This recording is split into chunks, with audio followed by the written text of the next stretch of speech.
The first time I came back was in January or February of '69. I came back for a 30-day leave before I went back. I detected a lot of, I remember my older sister saying, what can I do to help? And she came with some of, bless her heart, the Looney Tunes ideas I've ever heard. But I think she recognized that. She was in college at the time. And I think she recognized the fact that on campuses, this war was going downhill fast, if it hadn't already gone.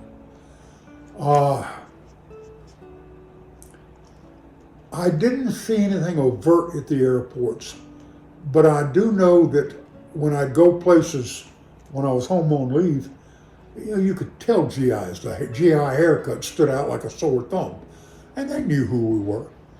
And you got a lot of stuff like, do you really believe killing all those kids? I said, oh, dude, we don't go out to kill kids. Do kids get killed? Yeah, that's called war. And it was the second time back that we ran into, literally at the airport, like they were waiting for GIs to come off those buses from Oakland Army Terminal and wherever the other services came to. And that was pretty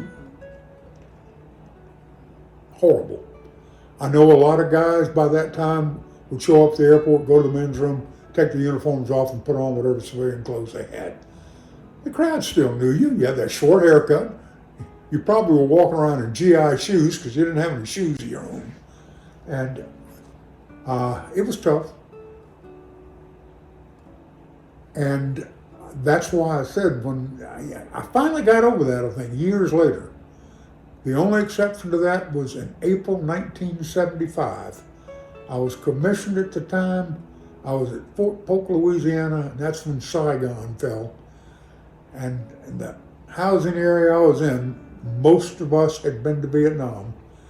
And it was a very rainy day. And we all got together and sat out on somebody's picnic table and drinking beer to try to forget.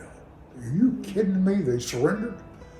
And then I moved on in my life